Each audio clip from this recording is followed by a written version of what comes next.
गदखंड objective 2025 के लिए exam के लिए बहुत महत्वपूर्ण है। चैप्टर वाइज चैप्टर ऑब्जेक्टिव जो कि प्रीवियस ईयर में पूछा गया है। तो चलिए शुरू करते हैं। पहले श्रम विभाजन और जाति प्रथा। पहले शुरू करेंगे। कौन सा चैप्टर है? श्रम विभाजन और जाति प्रथा। श्रम विभाजन और जाति प्रथा किसने लिखा? तो डॉक्टर बाबा साहेब भीमराव अंबेडकर। आइए शुरू करते हैं क्वेश्चन नंबर 1 से। श्रम विभाजन और जाति प्रथा पाठ बाबा साहेब किस भाषण के संपादित अंश था? Annihilation of the caste. Annihilation of the caste. अगला क्वेश्चन, श्रम विभाजन और जाति प्रथा के लेखक हैं। श्रम विभाजन और जाति प्रथा के लेखक हैं। श्रम विभाजन और जाति प्रथा के लेखक कौन हैं? बाबा साहेब भीमराव अंबेडकर। बाबा साहेब भीमराव अंबेडकर। भीमराव अंबेडकर का जन्म कब हुआ? भीमराव अंबेडकर का जन्म कब हुआ? तो 14 अप्रैल 1891 में। भीमराव अंबेडकर का जन्म कब हुआ? तो 14 अप्रैल 1891 में। डॉक्टर अंबेडकर का जन्म किस राज्य में हुआ? किस राज्य में हुआ? तो मध्य प्रदेश महू में। मध्य प्रदेश महू में हुआ था। भीमराव अंबेडकर की मृत्यु कब हुई थी? भीमराव अंबेडकर की मृत्यु कब हुई थी? तो दिसंबर 1956 में। दिसंबर 1956 में। भीमराव अंबेडकर के चिंतन और रचनात्मक के मुख्यतः कितने प्रेरक व्यक्ति थे? 3 गो थे। को थे? 3 गो थे। अंबेडकर किस परिवार में जन्म लिए थे? तो दलित वर्ग में। दलित में। जातिवाद के पोषक द्वारा श्रम विभाजन किसका दूसरा रूप माना जाता है? तो जाति प्रथा। क्या माना जाता है? जाति प्रथा। क्वेश्चन नंबर 9, जाति प्रथा किस प्रकार के श्रम विभाजन है? अस्वाभाविक। अस्वाभाविक। क्वेश्चन नंबर 10, श्रम विभाजन के अनुसार जाति प्रथा का आधार क्या है? तो ये पैतृक पेशा है। क्या है? एक पैतृक पेशा है। श्रम विभाजन एवं जाति प्रथा का हिंदी रूपांतरण किसने किया था? किसने किया था? तो ललई सिंह यादव। श्रम विभाजन एवं जाति प्रथा का हिंदी रूपांतरण किसने किया? ललई यादव। बहुत इम्पोर्टेंट है 2025 के एग्ज़ाम के लिए। जाति प्रथा तथा मनुष्य के पेशे को किस प्रकार प्रभावित करता है? मनुष्य को जीवन भर के लिए एक पेशे में बांध देती है। मनुष्य को जीवन भर के लिए एक पेशे में बांध देती है।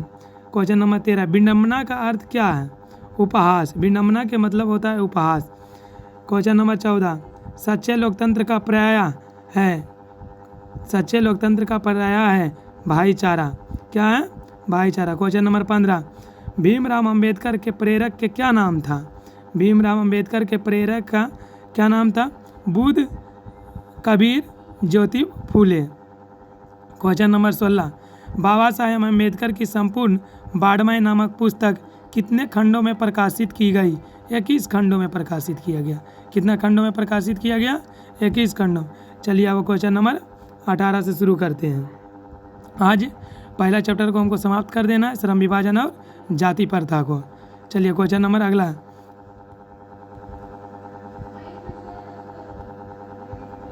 क्वेश्चन नंबर अगला है 18। Question number 18, doctor Bhimrao Ambedkar की रचनात्मक प्रेरक व्यक्ति थे। कौन थे? ज्योति फूले। कौन थे? ज्योति फूले। रटते जाइएगा। किनके प्रोत्साहन पर बाबा साहेब उच्चतर शिक्षा हेतु न्यूयॉर्क गए थे? कहाँ चले गए थे? उच्च शिक्षा प्राप्त करने के लिए न्यूयॉर्क गए थे। न्यूयॉर्क गए थे। तो बड़ौदा नरेश। बड़ौदा ने। बुद्ध एंड हिज धम्मा के लेखक कौन है? बुद्ध एंड हिज धम्मा के लेखक कौन है? बाबा साहेब भीमराव अंबेडकर। संविधान के निर्माता भी कहा जाए तो बाबा साहेब भीमराव अंबेडकर का ही है। संविधान का भिसामक भी कहा जाए तो भीमराव अंबेडकर को। संविधान प्रारूप संविधान का प्रारूप किसने तैयार किया था? तो बाबा साहेब भीमराव अंबेडकर ही। इसलिए इन्हें संविधान का पिता कहा जाता है। ये एक दलित वर्ग से आते थे। ये लिखे थे कि बाबा साहेब भीमराव अंबेडकर ही लिखे थे जाति प्रथा। अगला ये क्वेश्चन नंबर 21, भीमराव अंबेडकर की रचना है। भीमराव अंबेडकर की the right and fall of the Hindu women. The right of fall of the Hindu women. 22 number question, जाति प्रथा श्रम का कैसा विभाजन है? जाति प्रथा श्रम का कैसा विभाजन है? कुशल व्यक्तियों का विभाजन है। कैसा है? कुशल व्यक्तियों। 23 का भारत की जाति प्रथा की विशेषता क्या है? श्रमिक का अस्वाभाविक विभाजन। श्रमिकों का, श्रमिक मतलब होता है कामगार, काम करने वाले लोगों को क्या बोलते हैं? मजदूर को श्रमिक बोलते हैं। जाति प्रथा श्रम का स्वाभाविक विभाजन नहीं है, क्योंकि यह मनुष्य में की रुचि पर आधारित नहीं है। यह मनुष्य की रुचि पर आधारित नहीं है। क्वेश्चन नंबर 25 आइए। लेखक आज के उद्योगों में गरीबी और उत्पीड़न से भी बड़ी समस्या किसे मानते हैं? लेखक देखिए, गरीबी बहुत बड़ी समस्या है, उसे उत्पीड़न भी दिया जाता है, तो ये बोला गया कि लेखक आज के उद्योगों में गरीबी और उत्पीड़न की बड़ी समस्या किसे मानते हैं? तो निर्धारित कार्यों को रुचि के साथ विवशता। 26 नंबर क्वेश्चन आइए। कौन सी व्यवस्था मनुष्य के प्रशिक्षण अथवा उसकी निजी क्षमता को विचार किए बिना ही उसका पेशा निर्धारित कर देती है? जाति व्यवस्था। जाति व्यवस्था, क्योंकि देखिए आज भी हमारे लोग जातियों में बटे हुए हैं कि छोटा वाला जाति है तो खेत वाला काम करेगा, बड़ा जाति है तो घर में रहेगा, है कि नहीं? उसी पे ये इसका अध्ययन किया गया है। आधुनिक मनु कहा गया। क्वेश्चन नंबर 27 आधुनिक बाबा साहेब भीमराव अंबेडकर को। 28 नंबर क्वेश्चन संचारित शब्द अर्थ है ना प्रवाहित। संचारित शब्द अर्थ होता है प्रवाहित। 29 नंबर क्वेश्चन आइए। लेखक के दृष्टि में विडंबना की बात क्या है? विडंबना की बात क्या है? तो जातिवाद के पोषकों की कमी नहीं। अगला क्वेश्चन आइए। लेखक की दृष्टि में आदर्श समाज कैसा होना चाहिए? तो जिसमें स्वतंत्रता, समानता, भ्रातृत्व का भाव हो। सही बात है कि आदर्श समाज में जिससे स्वतंत्रता हो, सभी को समानता हो, कोई अलग अलग जाति के लोगों के साथ दुराव्यवहार नहीं करना चाहिए। तो ही तो स्वतंत्रता और समानता और एक भावनाओं से जुड़ा हुआ है। लेखक बेरोजगारी का मुख्य अप्रत्यक्ष कारण किसे मानते हैं? जाति प्रथा को। किसको मानते हैं? जाति प्रथा को। चलिए अगला क्वेश्चन, क्वेश्चन नंबर 32 शुरू करते हैं। 32 में कहा गया भीमराव अंबेडकर का जन्म कहाँ हुआ? महू मध्य प्रदेश में। कहाँ हुआ? महू। 33 डॉक्टर अंबेडकर ने किस पत्रिका का संपादन किया था? बहिष्कृत भारत। क्या किया था? बहिष्कृत भारत। 34 नंबर भारतीय संविधान के निर्माता के रूप में हमें किन्हें जानते हैं? भारतीय संविधान के निर्माता के रूप में हम किन्हें जानते हैं? तो आप तो बताएं कि भीमराव अंबेडकर को। डॉक्टर अंबेडकर का 12वां हिंदी के कितने खंडों में प्रकाशित हो चुका? 21 खंडों में। कितना में? 21 खंडों में। अगला आइए। आधुनिक सभ्यता समाज कार्यकुशलता के लिए किसे आवश्यक मानता है? किसे आवश्यक मानता? आधुनिक सभ्यता समाज कार्यकुशलता के लिए किसे आवश्यक मानता है? श्रम विभाजन। क्या? श्रम विभाजन। अगला क्वेश्चन आइए। अंबेडकर के पिता का नाम क्या था? रामजी सखपाल। क्या था? रामजी सखपाल। अगला क्वेश्चन आइए 38 नंबर। 38 का हो जाएगा। भीमराव अंबेडकर का माता का नाम क्या था? भीमाबाई। क्या था? भीमाबाई। क्वेश्चन नंबर आइए 39। क्वेश्चन नंबर 39 अंबेडकर ने पीएचडी की डिग्री कब प्राप्त किया? तो 1916 में। कब किया?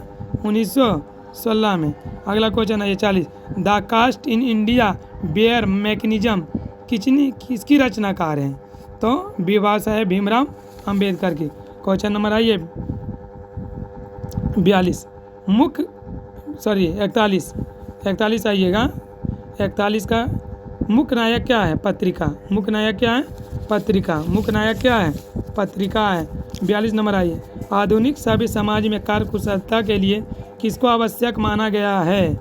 किसको आवश्यक माना गया है? तो श्रम विभाजन को। किसको माना गया है? श्रम विभाजन। अगला क्वेश्चन आइए। जाति प्रथा भारत में क्यों एक प्रमुख कारण बनी हुई है? ये बेरोजगारी। जिस दिन बेरोजगारी खत्म हो जाएगा उस दिन जाति प्रथा भी खत्म हो जाएगा। बाबा साहेब का विख्यात भाषण इनमें से कौन सा है? देखिए बाबा साहेब का विख्यात मतलब सुप्रसिद्ध। विख्यात के मतलब होता है annihilation of the caste. Annihilation of the caste. अगला भीमराव अंबेडकर ने निम्न में से किसकी रचना की? निम्न में से किसकी रचना की थी? तो जाति प्रथा और श्रम विभाजन। अगला 46 नंबर श्रम विभाजन और जाति प्रथा गद्य की कौन सी विद्या है? कौन सी विद्या है? तो कौन सी विद्या है? निबंध। क्या है? निबंध। 47 का ही सब समाज श्रम विभाजन के लिए किसको आवश्यक मानता है? किसको आवश्यक मानता है? कार्यकुशल। किसको मानता है? कार्यकुशल को। चलिए अगला क्वेश्चन पर आइए। क्वेश्चन और बच गया है। आइए 48 नंबर। भारतीय संविधान के निर्माण में महत्वपूर्ण भूमिका किसकी है?